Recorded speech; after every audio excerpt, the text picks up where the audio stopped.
Alright, it's recording. Alright, we're rolling. Cool. Let's get out of the way. Action. Hi, everybody. We are Dope Corpse. My name is Kyle. I am the bass player and the vocalist. I'm Joe. I'm the drummer. I'm Eric. I'm the guitar. So we've been around since about 2017. Me and Joe founded the band about May of 2018. I would say Eric joined the band.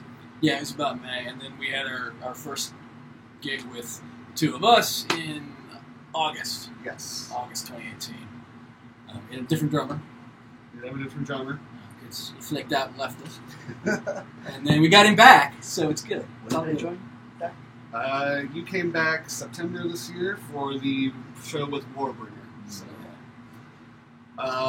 the band meeting, really, I thought it sounded cool. I was just brainstorming, really.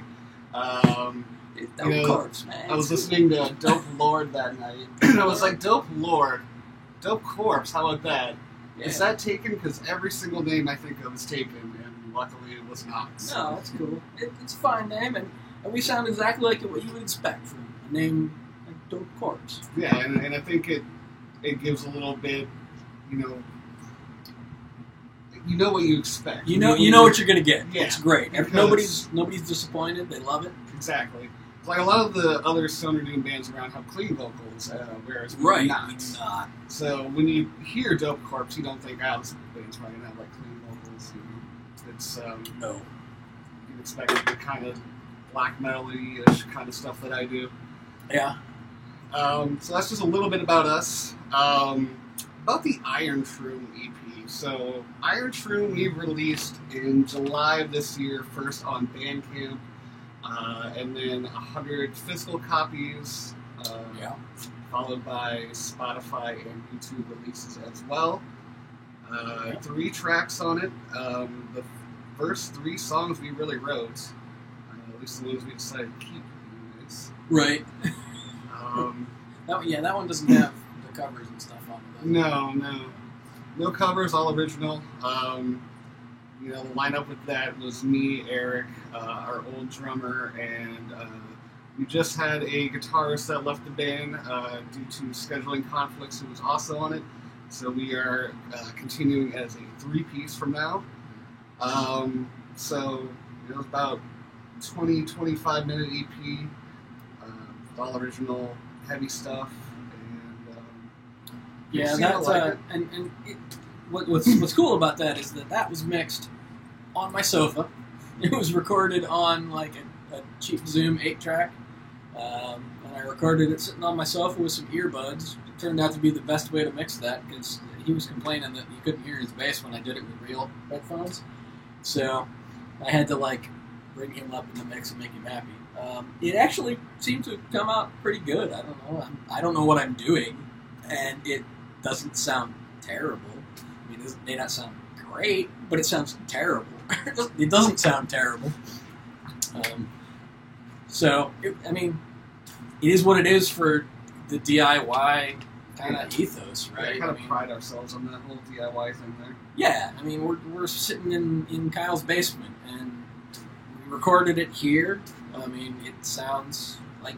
It actually doesn't sound like a basement, honestly. It really does sound a lot better than a basement. We've got a lot of muffling and stuff going on around here, so...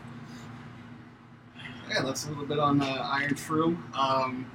Behind the lyrics, so I can speak mainly to the lyrics since I'm the one that writes them.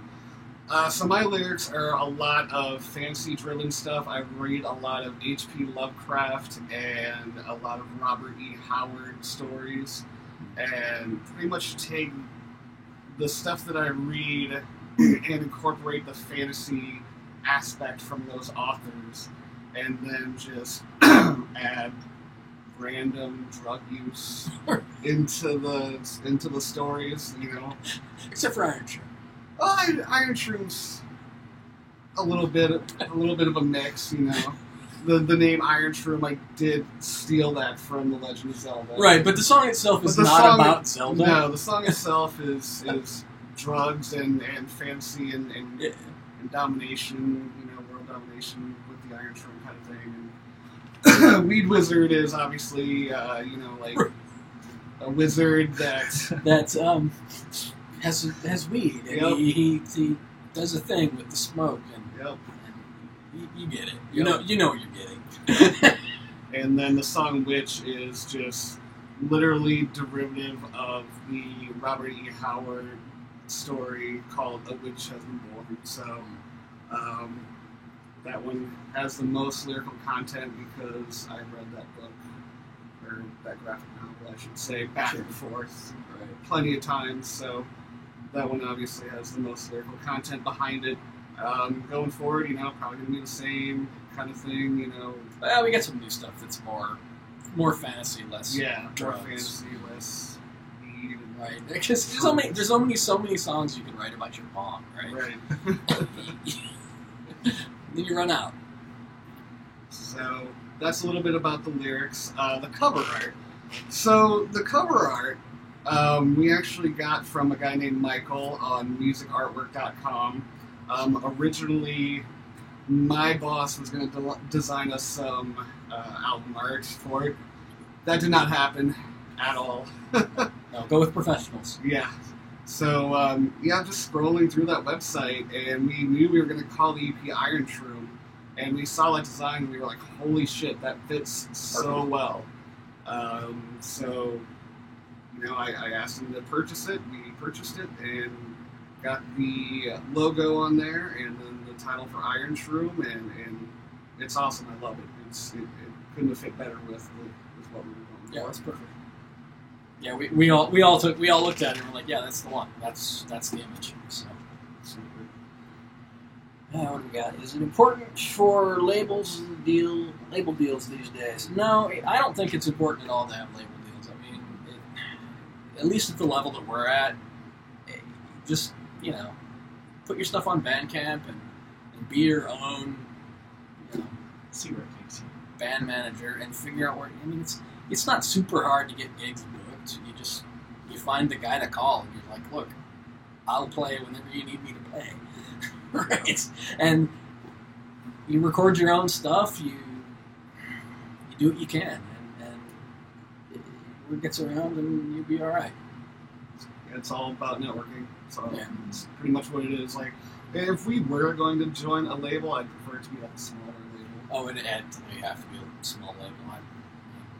We're a small band. Yeah. We're not ready for like Nuclear Blast or Yeah. anything, right? Exactly. So the next question is about upcoming tours and gigs. So we've got one gig right now. Yeah. It's going to be in February with Locust Grove, The Native Howl, 96 Bitter Beings. We just came off a show with Abigail Williams. That was a cool show. That was a cool show. Really cool. And then after that, we are taking a break to record the full length. So we won't have probably any gigs or tours till towards the end of the year, probably fall, Yeah, late probably summer fall. is what we're looking at. So, but once the new material's out there, we'll be able to justify touring and gigs a little better because I feel the stuff we're working on now is going to be really cool. Yeah, it's heavy shit.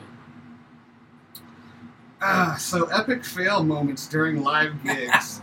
You want to tell them what happens to the headliners when we have epic Yeah, fails?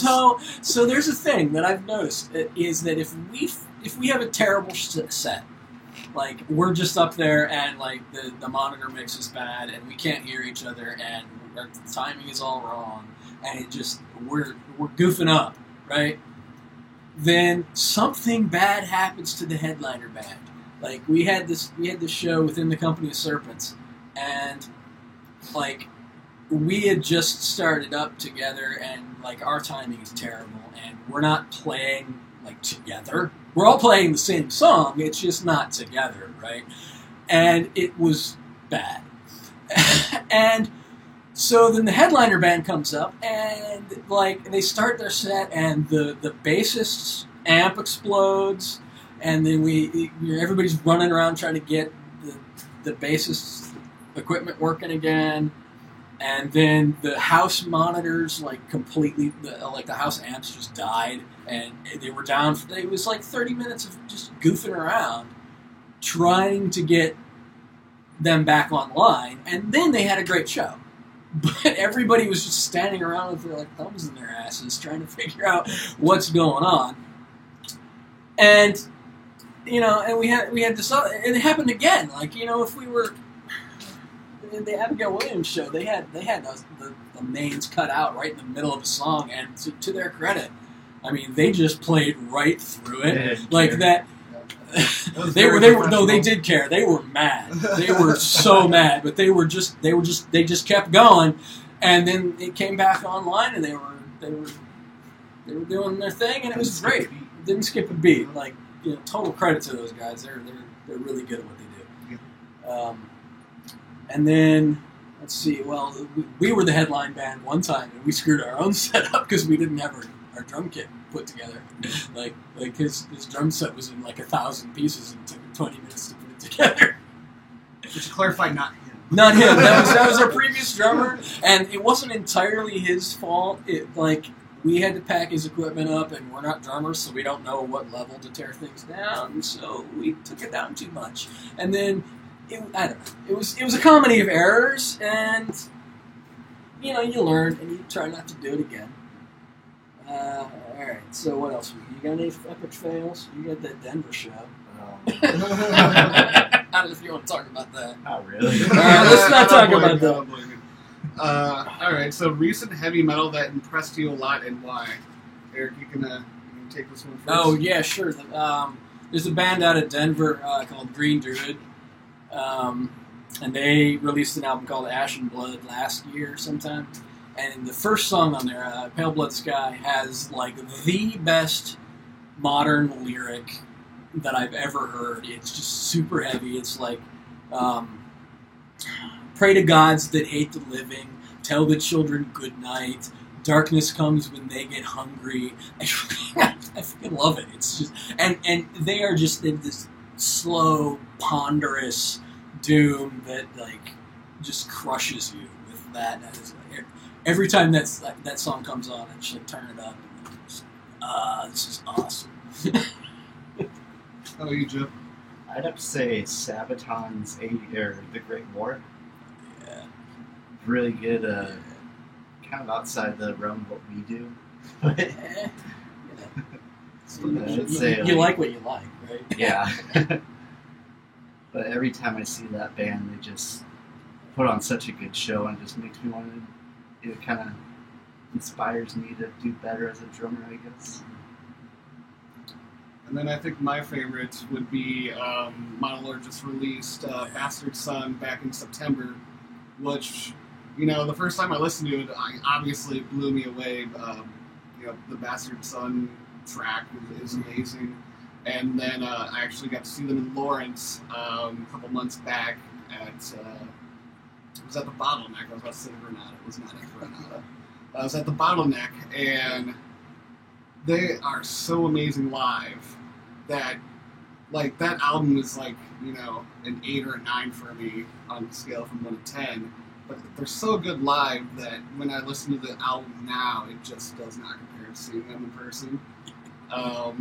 So I wouldn't say it ruined it for me, but I would definitely take seeing them live over. Well, I mean, that's a great thing though, because Yeah. a lot of bands like their CD sounds fabulous, and then you go to see it live, and they're just like, oh, this is a studio band. Yeah, exactly. All too often. Yeah, and I don't know how it happens. It's like, how can you be so good and just completely suck live, right? And they've only been around for like 5 years, and Yeah. I hope when we're around 5 years, we're like a fraction as good as they are. Yeah, no shit. No shit. Alright, what do we got? Right, the current Nebraska metal scene. Nebraska metal scene. There's metalcore, and some metalcore, and some new metalcore, and more metalcore, and what's that, like, emo-y metal thing? Metalcore. Nebraska, at least the Omaha scene, is not really good for Doom. We're one of maybe 3 or 4 active Doom bands in this town. I mean, surrounding areas have lots of Doom bands, but they don't necessarily come here because it's here. Yeah, I will say there's a lot of death metal here. There's a lot of death metal. Oh yeah. The thing about that, though, is all the death metal bands have about the same 2, 3, 4 people that just share. Yeah, bands. no, it's like it's one band and they got 7 names, Yeah. right? And it's not to say they're not good, No, but, they're good. They're fine. but It's- they it's- they start to sound the same since it's the same member. sure. Um, But no, we get a decent scene for some stuff. It's Yeah. just like, I mean, in terms of Doom, we're in the wrong town. we are in the wrong town. We got a little bit of like post rock. We got There's a little bit of post rock. There's like some Cedar mathcore. Park. There's like a yoga for cats. They're a mathcore band. They're pretty cool. I mean, if you like mathcore, they're weird. They're super weird, but they're cool. I like them. all right, and our plans for the near future. Obviously, like we said, we're writing some new stuff. We're going to be recording the full length. Hopefully, we get that done by summer, and then after that, we'll start looking at gigs and getting hopefully some tour dates in here and there. Go to the cities that actually have Doom. That's kind of our big. Right. I mean, we need to. Denver's the closest Doom scene. Denver's the They've got a closest. great Doom scene. I know Detroit has a great Doom scene. Lawrence isn't bad. Lawrence is bad. Well, Lawrence is at least closer to Detroit. I Yeah, want to go to and Detroit. closer in Denver too. So. Yeah. So yeah, just get that recorded, get some more merch. We'll probably put that on Bandcamp and CDs again. So expect to hear at least 4 new songs probably. At least 4. I mean, I think we're trying to target like 6 songs for the new EP or for the new album, and we've got 2.5 that are like we've played live and stuff, but have not gotten onto a recording yet. So yeah, probably 4 new ones that most people haven't heard yet. And that's pretty much our plans for the near future. Thank you so much for giving us this time. Thank you to Antichrist Magazine. We really appreciate it. We're Dope Corpse, and we hope to hear from you guys.